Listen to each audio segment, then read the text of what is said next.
free audio post-production by alphonic.com.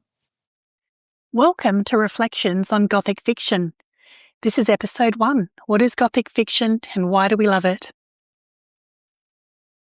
There's something about a crumbling mansion, a family secret, and a storm rolling in that just feels like home to me. I'm Annalise, and I love all things Gothic fiction. I'm a reader, I'm a writer, and I certainly dabble in the academic side of Gothic fiction as well. And this podcast is going to be, hopefully, a place where we can dig into Gothic fiction together seriously, but I don't want to take it too seriously. I want to start with what I love about Gothic fiction because this, of course, is where it all started. Firstly, it's the atmosphere. Gothic fiction does mood better than any other genre. The dread, the beauty and the decay, it just manages to just meld it all together into one incredible story. There's a psychological depth. It's never really about the monster or the ghost. It's about guilt, obsession, grief, repression, and that horror is always interior. And ultimately, it doesn't resolve everything. I think that's what I like about it so much. Real life never resolves everything perfectly, and neither does Gothic fiction. And I don't know about you, but I don't always want everything tied up perfectly. I want to walk away and have questions. I want to be impacted. I want to feel something. I want to be disturbed, and not in a, cutting off someone's head kind of way, but I want to think psychologically, what just happened? What did I just read? What do I do with that information?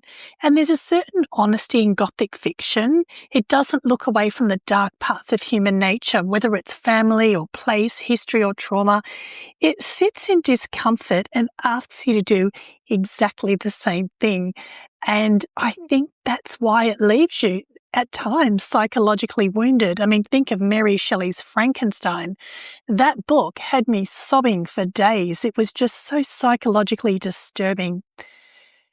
I really want to kind of discuss, I think, how I first got into Gothic fiction. I mean, there's so many things I love about it.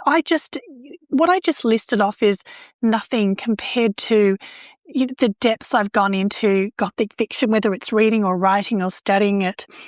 But it all started when I was about 16, so that was quite a few decades ago now. But I read Wuthering Heights, and back then, in my 16-year-old brain, I actually thought it was the most perfect love story. Heathcliff, for me, was, the pin-up guy. Everyone wanted their Heathcliff. And I was just so moved by this deep love he had for Catherine. But interestingly, I reread it every 5 years or so, and do you know that the older I grew, the more I determined that Heathcliff is a real villain. And not just that relationship between himself and Catherine was so toxic. It was really quite disgusting, and I just can't believe I missed that as a teenager. So I think that's another reason I love Gothic fiction so much. You go back and read it again, and as you age and as you change and as you experience life more, it changes for you as well. The next Gothic novel I read was Rebecca by Daphne du Maurier, and I was absolutely hooked. The unease and ambiguity, the suspense, it was addictive. It grew from there.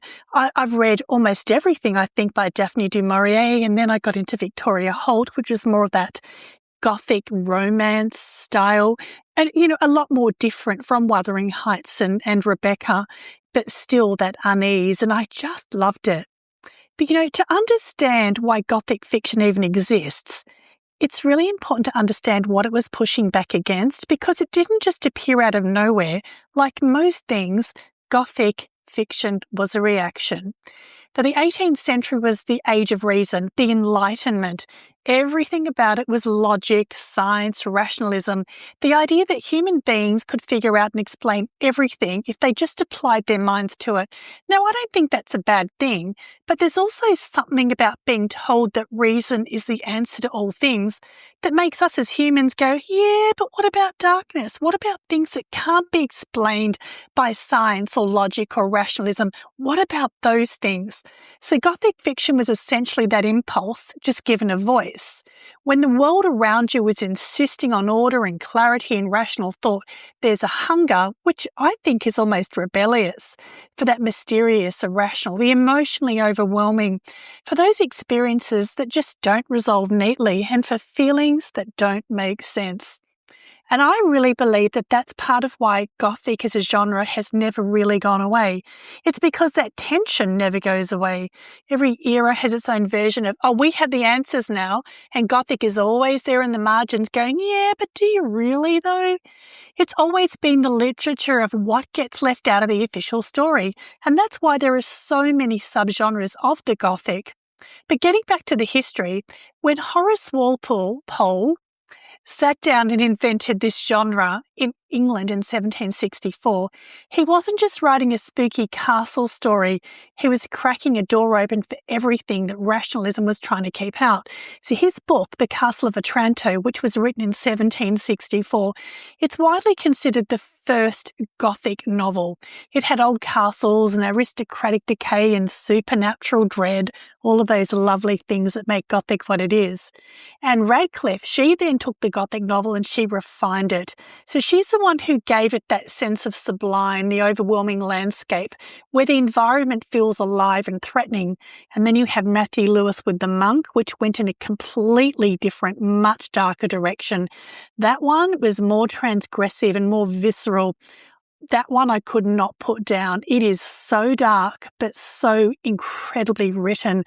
And back then, Matthew Lewis just caused such a stir in the Roman Catholic Church. If you haven't read it, I recommend reading it. And between the two of them, you can already see Gothic pulling in multiple directions at once, which is kind of the whole thing about Gothic. So then the Romantics got hold of it, and they transformed it again. So Mary Shelley took the Gothic's obsession with forbidden knowledge and the unnatural, and she gave us Frankenstein, which we haven't stopped talking about, and why would we? It is just so brilliant. Then Byron brought that brooding, self-destructive energy that honestly gave us a blueprint for every dark romantic hero ever written. And then Keats, he wove it into poetry, aching beauty wrapped around decay and death. The Romantics made Gothic feel things in a new way. And then the Victorians picked it up and made it strange again. So you've got Poe's psychological dread and Stoker's Dracula, Le Fanu's ghost stories that get under your skin in ways you just can't explain. But each of them take the tradition and they bend it toward their own obsessions. And that's the thing about Gothic fiction that I find endlessly fascinating. It doesn't belong to one time or one place. Every culture that touches it reshapes it around its own anxieties, its own history, its own ghosts. The English had their crumbling aristocracy. The Americans had their puritanical guilt and their violence. And the South? Well, the South had something all its own, and that's exactly where I want to go next. So as you can probably tell, I'm Australian. 5 years ago, I moved to North Carolina with my American husband. We lived in a small town in the foothills of the Blue Ridge Mountains, and it was there I became acquainted with Southern Gothic. Back in Australia, when I was at university, so years ago now, I actually studied Australian Bush Gothic. I mean, I was studying literature and I was introduced to Australian Bush Gothic, and I had never heard of it before. And it really just woke something in me that Gothic is just, there is so much to it and it is so diverse. But it has all of these common themes and threads through it. So when I moved to America and read Southern Gothic for the first time, I was just so blown away by the similarities to Australian Bush Gothic, but the differences at the same time. And that probably sounds a bit strange. But, I mean, of course, Gothic, regardless of the subgenre, has similar elements and themes and motifs, etc. But it can be so different. We're talking about different times, different places. The way people act over the years and in different cultures also differs, but so much is the same. So after dipping into Southern Gothic, I just loved it so much. I still do. It's up there with one of my favourite subgenres of the Gothic fiction. But I then had another experience which prompted me to write a novel which blended Southern Gothic with Appalachian folklore. So it's a wild and amazing ride. And I want to share more about that, but I want to do that in the next episode. So thank you so much for listening. And I hope that you'll be here next time and we can discuss more about Appalachian folklore, Southern Gothic, and even a bit of hillbilly Gothic as well. I'll see you then.